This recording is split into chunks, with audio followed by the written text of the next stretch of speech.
Tu vas venir piquer à côté de ton point de départ et là, ressortir plus loin. C'est pour ça que tu as besoin que ton tissu ne soit pas trop tendu.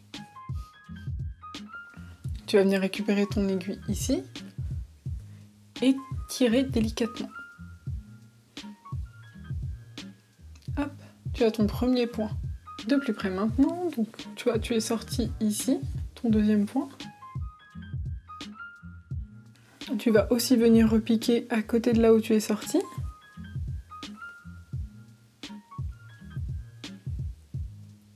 Et tu vas ressortir à peu près à la même distance que ton premier segment, comme ça. Et là, tu peux venir tirer ton aiguille.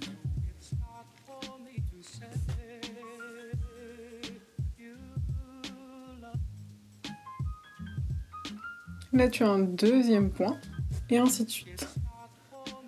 Tu repiques là où tu viens de sortir, et hop, tu ressors à peu près à la même longueur que tes autres segments.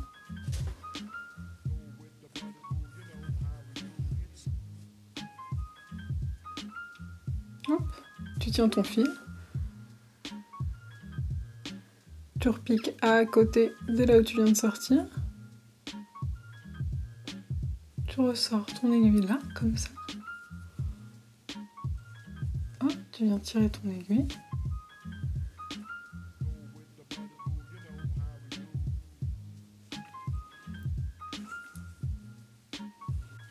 Ton point chaînette, classique. Ok. Tu repiques juste à côté. À ce moment-là, je te propose de ressortir ton aiguille, de faire une petite boucle. Comme les pétales de pâquerette qu'on a déjà pu réaliser ensemble. Cette première boucle, comme une pâquerette. Je te propose de repiquer dans ce sens-là, toujours vers l'avant.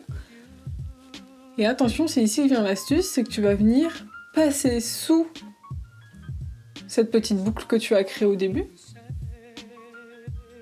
Comme ceci. Et tu vas revenir piquer là où tu es ressorti. En fait, tu vas réaliser un point chaînette à l'envers. C'est une astuce qui permet des fois de nous aider dans certaines situations. Hop, tu repasses dessous et tu piques là où tu viens de ressortir.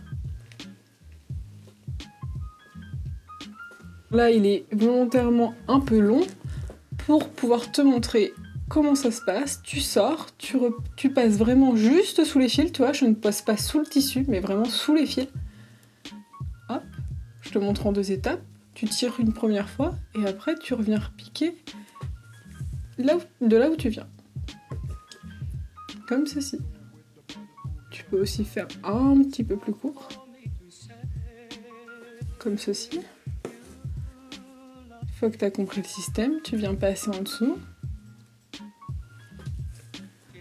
C'est une astuce qui peut vraiment faciliter ton point chaînette. Quand au début on a un peu de mal avec le tissu, à manipuler le tissu, à être assez à l'aise en fait avec ton aiguille et ton matériel, ça te permet aussi d'apprendre et d'y aller à ton rythme. Voilà, tu vois, donc quand c'est plus serré, on voit un peu mieux l'effet chaînette.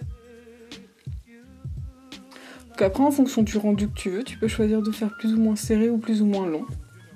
Comme ceci.